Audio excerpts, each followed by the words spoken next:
ñu jàll ci yeewu gym ak coach Mass mu ñëw taxaw bu ko defee ñu waxtaanee abdominaux xam nga yenn saa yi nga bëgg a mel ni man am ay tablettes de chocolat faf malheureusement suñu borom bindee la ni Pape Samba Thiam wala El Hadj Assane Gueye xam nga El Hadj Assane Gueye moom waxuma la ay tablettes de chocolat fondu mais daanaka dafa mel ni machine wolukaay noonu muy ëmboo noonu la biir bi mel moom El Hadj Assane Gueye donc am naa conseil yu am solo pour bu ngeen melee comme moom bu dee da ngeen bëgg a defar seen abdos comme man on a beaucoup de conseils yu ñu leen bëgg a jox léegi nii ci ndimbalu coach Mass qui nous a rejoint Mass ñu ngi lay nuyu gërëmati la ci sa teewaay ci yeewu leen gërëm surtout waa Olympique Club alors boo amee abdos comme boo amul abdos wala nga yoree dex bu mel ni El Hadj Assane Gueye qu'est-ce qu'il faut.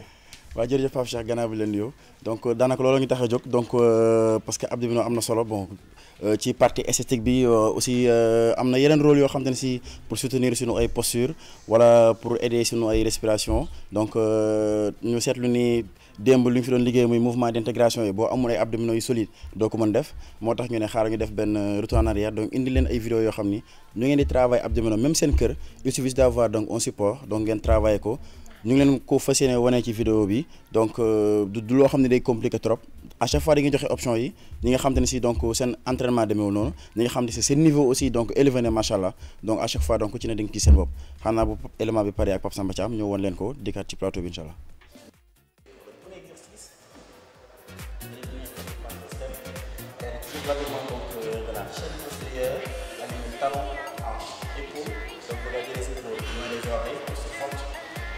La poitrine pour faciliter la respiration, d'enrouler les bras arrière, à partir de la tête, croiser les genoux et le bras posé. Ça monte le bassin est toujours. Allez, c'est ça. Là, il s'agit donc de travailler le bassin du corps, de l'île. Et une répétition pour chaque exercice. Des répétitions allant de 16 à 30 répétitions par chose. Je rappelle correctement toujours le bassin fixe.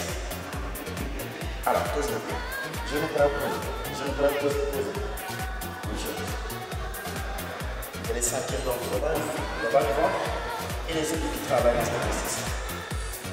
Le corps aussi travaille de manière statique. Alors vous mettez donc le poids du corps sur la main. Vous sentez les triceps, les bras, les épaules. Allez, on respire. Vous êtes travaillé de transit.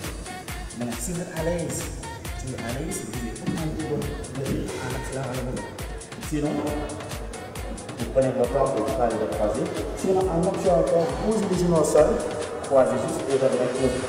Croisez, revenez poser. Ça, c'est une action vraiment facile, accessible à tout le monde. Sinon, c'est la poignée de pied. On est fini. 4, 3, 2, et on relâche. Vous faites ça 2 à 3 séries, de 20 à 30 répétitions. Ensuite, on progresse.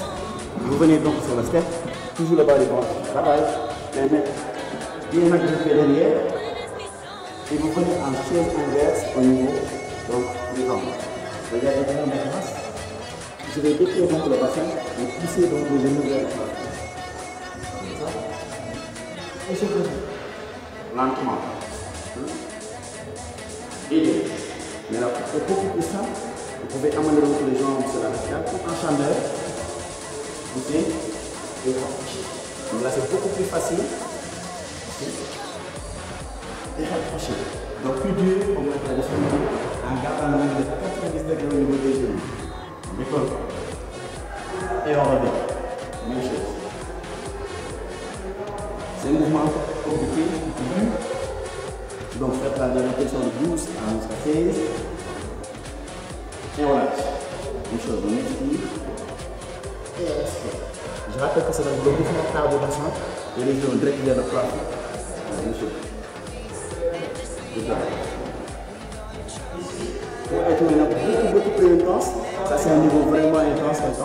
Voilà, c'est pas pour nous à l'autre. Donc niveau 1, vous êtes là. Maintenant si vous êtes à l'aise, essayez ça, les deux jambes. Vous êtes carrément vraiment sur la diagonale. Là c'est beaucoup plus intense parce que ça sollicite davantage le bas du corps. Comme ça. Et vous revenez. Par contre, pour faire ce mouvement, vous devez avoir un step adapté. Ça veut dire que vous devez avoir donc là où vous devez mettre le pied, les mains plutôt, pour bien appliquer sur le step. Sinon, ça passe comme ça. Alors, vous récapitulez niveau 1, ou bien vous commencez avec 4. Sinon, cherchez tout simplement la bonne et vous rapprochez. Maintenant, pour terminer, vous tournez le constat. Vous faites les 10, puis suivant. 3 niveaux différents ici. Niveau 1, regardez bien. Vous découvert l'œil avec une jambe, vous rapprochez. Niveau 1. Niveau 1, extension là, de la jambe, et se forme avec l'autre. Niveau 2, on progresse avec les deux jambes. Et quand vous faites ce mouvement, vous devez avoir toujours le bas du dos scotché contre le step. D'accord? Vous devez protéger donc pour les défendre. Out. Et in. Un peu plus intense, à partir de là, vous définissez un V. C'est là-haut, et au fond. C'est là-haut, et au fond. Voilà, maintenant, allez plus loin aussi. La prise est fermée, vous faites plus en face des hanches, et dans le virage. Expirez en haut, expirez en bas.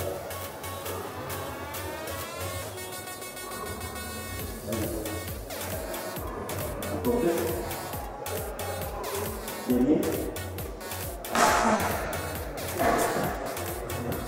Donc c'est tout pour ça, maintenant on va avec vous.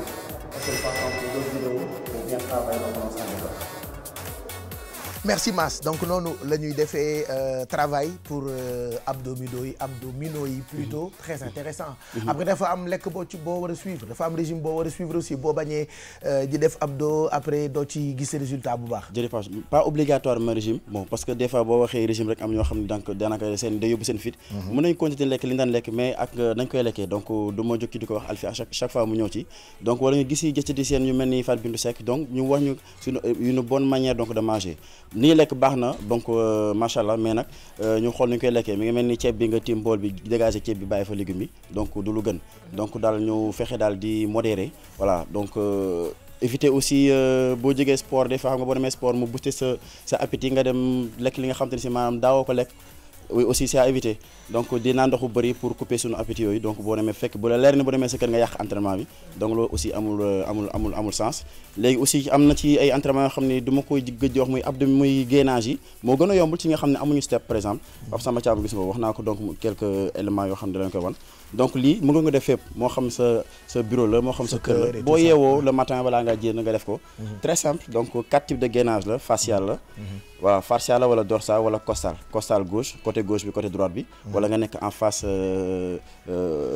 du tapis wala nga def dorsal donc kat yi daal boo ko defee aussi day travailler sa ceinture abdominaux yëpp moo xam devant la côté ak derrière parce que abdominaux aussi du devant kese foog nga travailler oblique yi foog nga travailler dos bi pour muscle yi mën a jàppante sinon après da ngay mën a dajaloo jërëjëf donc sinon da ngay defee abdominaux ba suba du génn nga ne voilà nu mu demee parce que souvent dañ may laaj comment j'ai fait quand même pour am ay abdos moo tax ma wóolu la ci moo tax pour nga jox gars yi expliqué waaw yu gën a garaaw yi yu gën a fort yi donc ñi nga xam te ne seen niveau xëy na pare dañ naan la coach dama bëgg def ay abdominaux kese mënul nekk dañ il faut d'abord préparer tout le corps muscle yi maanaam dañuy dimbalante dañuy jàppalante mi ngi mel ni fii régime bi bu Pape Samba Thiam jàppee fii nga jàpp fële mu élément bi dox léegi nag mënoo ñëw dafay abdominaux rek nga yaakaar ni déedéet foog nga travailler yeneen groupe musculaire yi pour nga xam ne ñoom fu ñuy jàpp mu dëgër sinon du ma sa former baax quoi jërëjëf voilà merci en tout cas jërëjëf Pape Cheikh pour ces conseils ñu ngi lay gërëm bu baax coach Mass voilà 8h28 28 bi pour lan la aussi bëgg a aaral dafa ba wax ay 28 ah